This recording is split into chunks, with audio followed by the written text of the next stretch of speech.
Now, our next story concerns a boy called Jack. Now, Jack lived with his widowed mother in a poor wee house at the edge of a wood. And this was long, long, long ago, way back, about 300 years ago. And, well, Jack was not the cleverest. It's not that he was stupid, he was just in a daydream most of the time. And his mother used to rage at him and say, "Jack, you haven't got the sense you were born with. If you'd only listen to what I tell you and do it, then you wouldn't get yourself in so much trouble." Well, this particular year, things were not good for Jack and his mother. Their old cow had died, so they had no source of milk. And their hens were old and had stopped laying, so they had no eggs either. So Jack's mother said, "Now, you have to go up the hill to the farmer, and he's a very nice man because he knew your father when your father was still alive, and he'll give you a job, and maybe he'll either give you money or he'll give you some food as wages. So get up the road."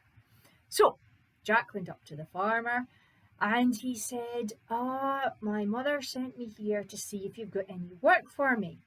And the farmer said, I'm sure I've got work for you. Tell you what you can do. You can help me clean the hen house because, well, it's not been done for some time. It's a dirty job, but once it's done, then it'll be fine." So Jack did not mind hard work. That was okay. He could do hard work, dirty work, didn't care.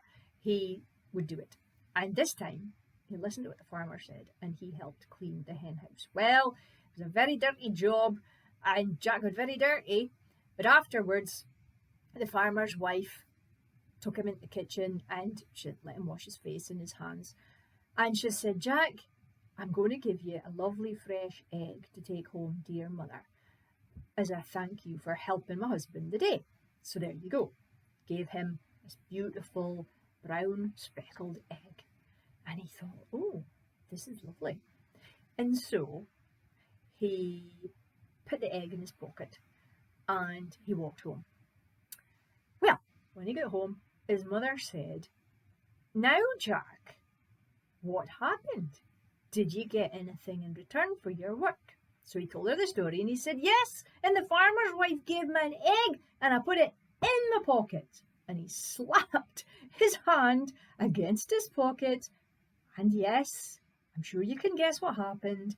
The egg went smash all through his pocket, through his trousers, onto his leg, and started dripping down. "Oh, no," said his mother. "Oh, Jack, you're so stupid. You know what the sense you were born with. If the farmer's wife gives you an egg, carry it in a muslin bag. I'll actually give you one because you're going back tomorrow to see what other jobs the farmer's got for you." "Yes, Mum," he said.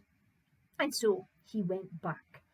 And this time, the farmer said to Jack to go and help the dairyman with the cows and clean the dairy and whatever. So, did that. That was fine. The cows didn't kick him or anything because he had a good way with animals. And he cleaned up all their stalls and mucked it out. And the dairyman said, "Here you go. Here's a jug of milk. You can take that home to your mum." And so Jack thought, yeah, jug of milk. And he had the muslin bag in his pocket. And he thought, "Oh, my mum said I must put it in the bag." So he poured the milk into the muslin bag. And yes, I'm sure you can guess what happened. By the time he got home, he just had a very wet bag and no milk. Because muslin has got tiny wee holes in it, like most cloth, and the milk could just seep through it. Well, when Jack's mother asked him how he got on, he said, I helped clean the dairy, and the dairyman gave me some milk, and I did what you said. I put it in the bag. And he held up the empty bag. "Oh, Jack, you haven't got the sense you were born with. If somebody gives you a jug of milk, not pour it in a bag. You carry it on your head. and hold on to it, and not let it leak everywhere. Listen to what I say, and tomorrow go back and see if there are other jobs for you. So Jack went back up to the farm next day, vowing to remember what his mother had said. And farmer said, "Oh, go and help my wife in the kitchen." Kitchi was the name for the female servant that helped the farmer's wife. And they were going to make butter.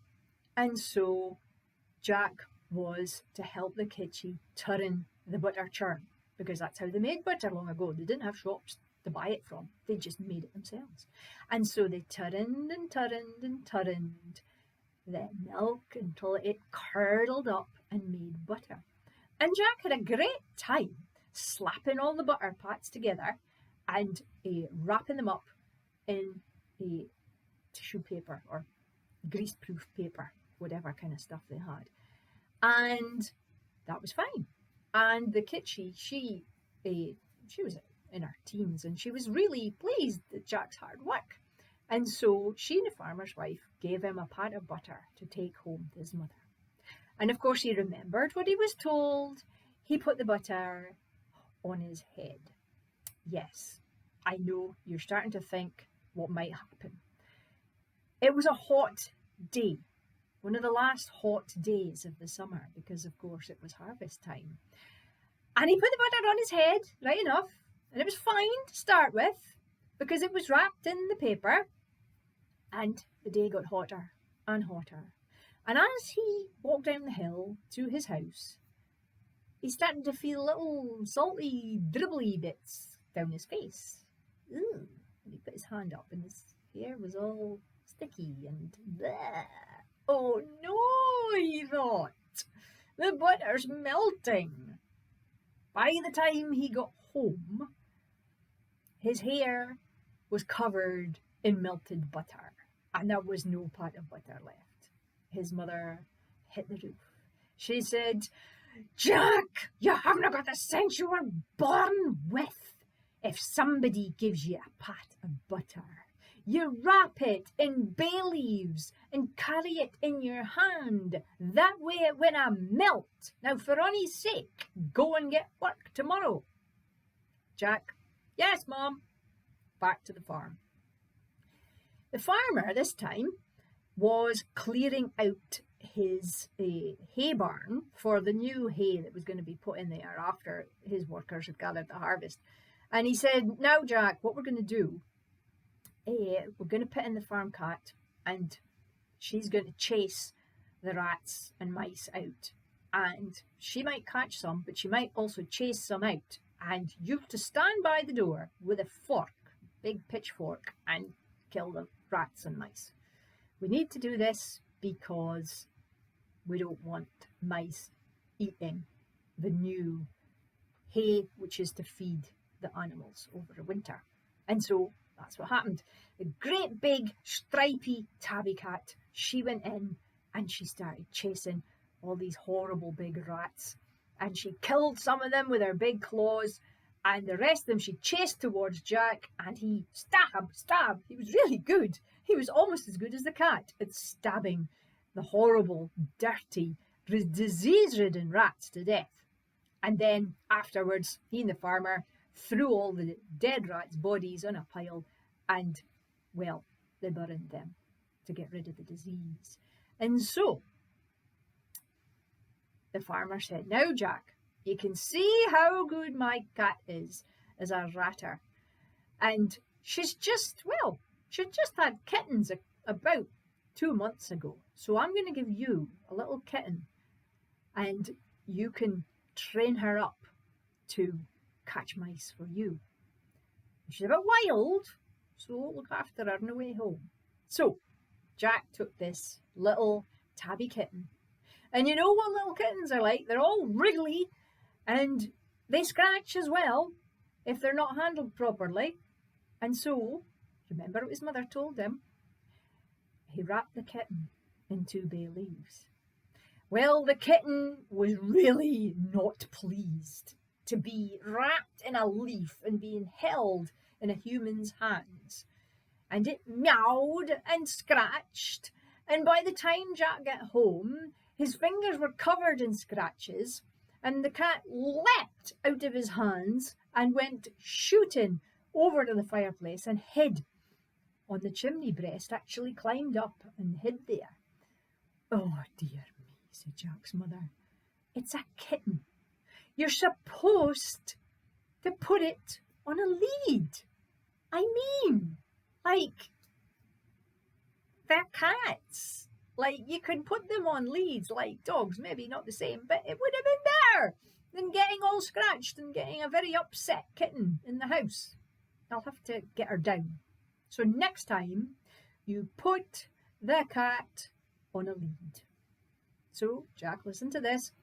He went back home again, went to his bed, back to farm the next day. And this time, the farmer said, "Oh, the slaughterman's come. We're going to get ready the beef cattle for going away to be sold by the butcher. And the slaughterman's here to help. So you've just basically to help him clean up and all the rest of it. It's not a nice job, but you can do that." So he did that. It was quite a horrible job, and he didn't look while the slaughterman was doing his job with the beef cattle, and he cleaned up. And this time the farmer said, "Now here you go, I'm going to give you a big lump of beef here. So on a bone, it's a shank, and it'll be really fine, and you can use the bone for soup afterwards." So he took the lump of beef with the big bones sticking out, and he thought, "All right, put it in a lead."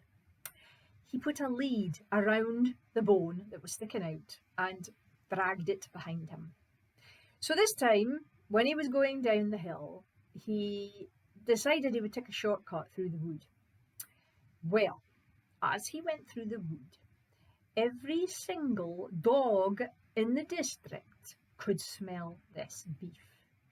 And, of course, in the woods, Jack couldn't see them, and the dogs were clever, and they ran up and took a bite of the meat.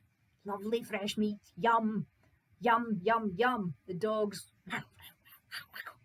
gobbling up the beef.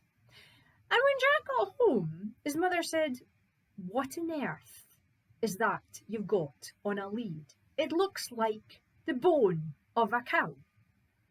And Jack looked. He's like, "Oh, yes, it is. It was a beef joint when the farmer gave it to me, and I did what you said. I put it." No, no, no, no, no, no, no, no, no. Beef joints are to be carried under your arm, not put on a lid. Oh, Jack, next time, carry it. And so he went to the farmer for one more day, and the farmer said, "This time you're going to help me clean the stable, and me and you and the groom will all work together." And so they did. They cleaned out the stables, and Jack enjoyed grooming the farmer's horse, his good horse that he would ride to town on. And at the end of the day, farmer's really pleased with Jack's work, and he says, "That's all the work done before the men come to help with the harvest. So I'm going to give you our old pony. Now, she's been a pet of mine. I would never ever send her to the knackers. I would never do that to her. I think she'll have a nice retirement with you. She can pull a cart. Can't ride on her now. Well, a wee bit, but she's best for pulling. So there you go. You take her, old pony." So Jack took the pony. Yes, I know what you're thinking. He put the pony under his arm and tried to carry it. Now, this was a Shetland pony, so it was quite small, but Shetland ponies are still heavy. So he was trying to carry it, and of course the horse was walking along because Jack couldn't really lift it off the ground. And he had to take the long road back, the flat road, because it was so heavy. And the flat road took him a great long way round through the town before he got back to his house. And as he's walking along through the town, everybody stops and stares, and they say, "Oh wow, look at that idiot. He's carrying a horse. And they all burst out laughing. And Jack thought this was a bit weird, and he thought, everybody must be feeling very jolly the day. They're all laughing. He had no clue they were laughing at him. And eventually he got to the Baron's castle, the Baron who was in charge of the whole district. And the Baron was quite, well, the Baron was very sad because his wife had died, and he and his daughter had been left on their own, and his daughter was always very gloomy, and she was never ever happy. It's not really a surprise when she lost her mum. So he, a long time ago, had issued a proclamation that anyone that made his daughter smile or made her laugh, he would give them anything they wanted. A job, money, whatever, just to see his daughter smile. So he's standing on the ramparts, and one of his servants had come up and he said, "Oh, Your Grace, you've got to look down into the street and see what's coming. It's really funny." And so he called his daughter and he said, come and look and see what this sight is." And so they saw Jack, the Shetland pony, walking him along with his arms round its big fat belly. And everybody in the street stopped, and they're doing their work, killing themselves laughing. And the Baron, he burst out laughing. He couldn't stop. He thought it was so funny to see a young man trying to carry a pony that was walking him along the street. And the servant laughed, and he laughed.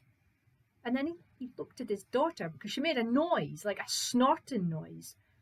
And he looked at her, and her sad mouth started to turn into a smile.